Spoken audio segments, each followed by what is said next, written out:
أعزائي المشاهدين، السلام عليكم ورحمة الله وبركاته. عاملين ايه يا جماعة؟ يا رب دايما تكون بصحة وسلامة يا رب.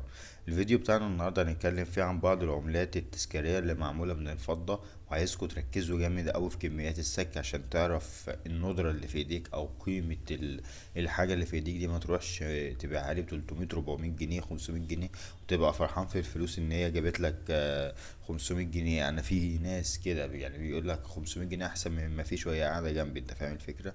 اسمع بقى الارقام الحقيقيه والاسعار الحقيقيه بتاعت العملات اللي انت فاكر ان هي ب 500 200 جنيه احسن من ان هي ركنتها جنبك. تمام؟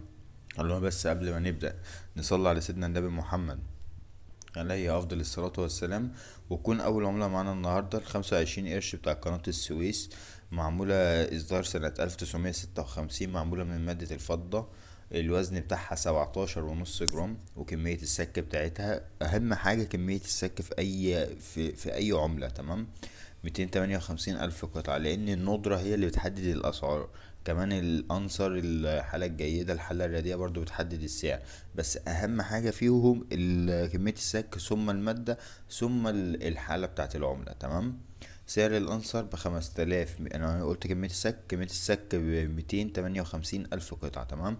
سعر الأنصر بقى يا عمي 5250 جنيه بواقع 170 دولار، وسعر الحالة الجيدة ب3710 جنيه بواقع 120 دولار. نخش على تاني عملة، واللي هي منتشرة كتير جدا على جروبات الفيسبوك وفي وسط سوق ديانة، ان هي بتتباع اخرها ب600 جنيه و700 جنيه. اسمع الارقام الحقيقية. اسم العملة 50 قرش عيد الجلاء. التاريخ سنة 1956 إصدارها، اللي معمولة من مادة الفضة، بوزن 28 جرام، يعني تقيلة قوي. كمية السك 250 ألف قطعة فقط لا غير، 250,000 قطعة فقط لا غير. تمام؟ ويتم تداولها وبيعها ب600 جنيه بس. أنا مش فاهم ازاي. بالسعر للحالة الأنصر 6180 جنيه، وطبعا أنا مقرب بعض الأرقام العشرية عشان أقفل الرقم الصحيح. ب6180 جنيه. تمام؟ بواقع 200 دولار. وسعر الحالة الجيدة ب4480 جنيه بواقع 145 دولار. واللي هيسألني لو أنا معايا العملة وحالتها رديئة، ينزل عن سعر الحالة الجيدة ب40%. تمام؟ يعني مثلا اضرب 4480 في 40%، الرقم اللي هيبقى لك منهم هو ده سعرها في الحالة الرديئة. اوكي؟ انا بس ما حبيتش اجيبها لان في الناس اساسا اللي بتجيب العملات التذكاريه والفضه بالذات ديت، الحاجات ديت يعني ما بتبصش بسرعه. تمام؟ نخش بقى على تالت عملة معانا النهاردة، ال25 قرش افتتاح مجلس الأمة. إصداره سنة 1957، معمول من مادة برضو الفضة، بوزن 17.5 جرام، وكمية السك 246 ألف قطعة. سعر الأنصر بتاعها 2750 جنيه بواقع 89 دولار. وده راجع لأن العرض والطلب على العملة ديت، يعني الطلب عليها مش كتير. فاهم قصدي؟ العرض منها أكتر، مفيش حد بيحب يقتنيها كتير. فلذلك هتلاقي مثلا يعني هي كمية السك بتاعتها 246 ألف قطعة، لكن يعني سعرها واقع في الأرض عشان مفيش حد بيطلبها. أنت فاهم الفكرة؟ العرض كتير منها في السوق. يعني قلنا سعر الأنصر 2750 جنيه بواقع 89 دولار، والحالة الجيدة ب1545 جنيه بواقع 50 دولار. وأنا مقرب بعض الأرقام العشرية والكسور كده عشان الفرق ما بين الدولار والجنيه. تمام؟ وأنا بقول بالدولار عشان لو في حد معاه عملة تانية برا مصر من عملات مصر، ففاهم يعني يحول هو من الدولار لعملته. نخش على رابع عملة، ال10 قروش بتاعت النسر. ديت معروفة جدا عندنا، اللي هي البريزة. يعني فاهمين قصدي؟ بدل اللي ورا ده لما يكون صقر قريش، لا نسر، بس كمان معمولة من الفضة مش النحاس والنيكل. تمام؟ او النحاس بس، ايا كان. التاريخ اصدارها سنة 1959، معمولة من مادة الفضة، بوزن 7 جرام.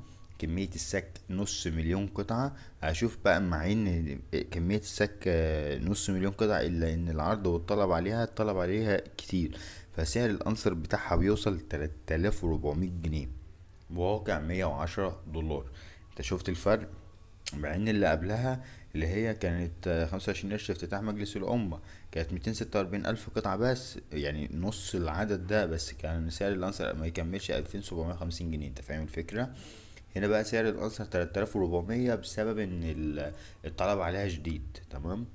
بواقع 110 دولار. سعر الحالة الجيدة 2320 جنيه بواقع 75 دولار. نخش بقى على خامس عملة معانا النهاردة، ال25 قرش بتاعت الكف. هما مسمينها الكف، هي مشهورة بالربع جنيه الكف. تمام؟ تاريخ إصداره سنة 1960 ميلاديا، معمولة من مادة الفضة بوزن 17.5 جرام، وكمية السك 250 ألف قطعة، بسعر الأنصر 1640 جنيه بواقع 53 دولار، وسعر الحالة الجيدة ب1080 بواقع 35 دولار. نخش بقى على سادس عملة معانا النهاردة، 5 قروش تحويل مجرى النيل، تاريخ إصدارها سنة 1964، معمول من مادة الفضة بوزن 2.5 جرام، كمية السك 502 ألف قطعة. يعني ال5 قروش ديت معمولة منها 502 ألف قطعة، معلش مش عارف اتلخبطت ليه في الرقم، 502 ألف قطعة، يعني نقول نص مليون قطعة وألفين، فاهم. سعر الأنصر ب2000 جنيه بواقع 65 دولار، وسعر الحالة الجيدة ب1240 جنيه بواقع 40 دولار.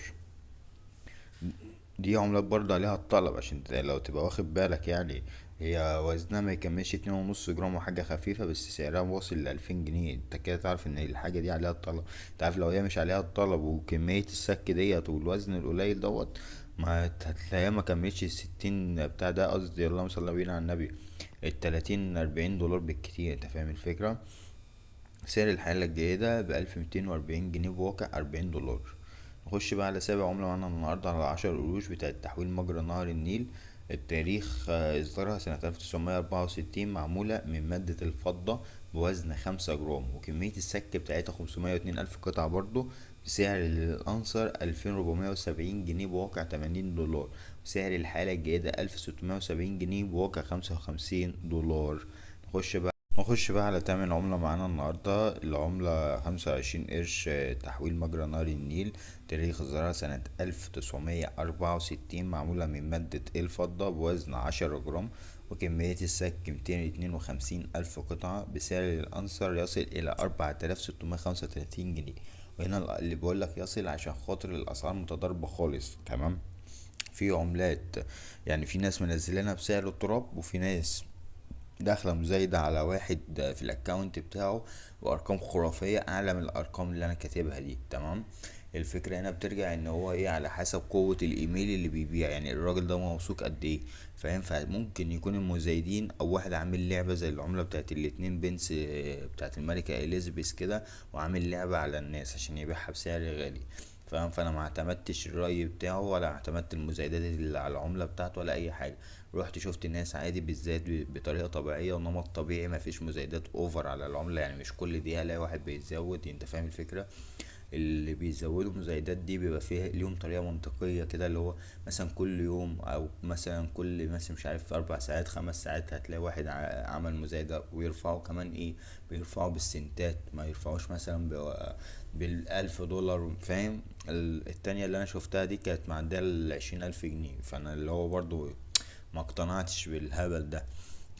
قلت اكيد اكيد في حد واقف معاه، زي العملة بتاعت الاتنين بنس بتاعت الملكة اليزابيث، كان برضو واحد دخل عرضها على الايباي، وخلى صحابه وناس تانية تخش تقعد تزايد بشكل اوفر، لحد ما وصل العملة بارقام خرافية، والناس كلها اتكلمت عن العملة ديت. في الوقت ده كانوا فاكرين ان هي غالية، لكن هي كان مطبوع منها بتاع اكتر من نص مليار عملة، ولا مش عارف، مش فاكر كان 100 مليون ولا 200 مليون قطعة.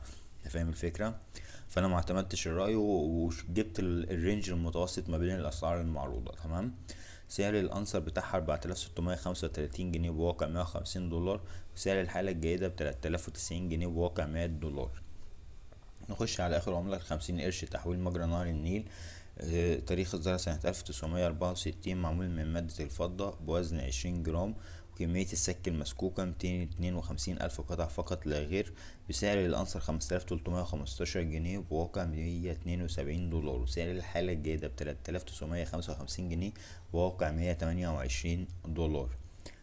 كده كنا انا خلصت الفيديو النهاردة. والله انا بدور تاني، كان في بتاع ده، العناوين والحاجات كانت مكتوبة عندي، وكان جروبات مكتوبة برضو عندي بتاعت بيع العملة وكده، لما اتسحلت شوية والقناة طرت مني، انت فاهم الفكرة.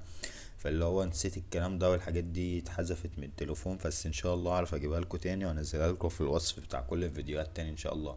عشان بس الناس اللي عمالة تكلمني على البيع البيع البيع، وكده كده في ناس عندي متابعاني بتعرف، هي بتعرف تصرف العملة ازاي، تمام. في ناس تانية اللي هي بتخش جديد على القناة اول مرة اساسا يشوفوا مين محمد يحيى دوت. فان شاء الله انا هسيبها لكم في الوصف. لا بس الاقيها الاول، يقولوا يا رب يعني. الاقيها الاول الجروبات واللينكات اللي انا كنت جايبها واماكن البيع، فاهمين قصدي.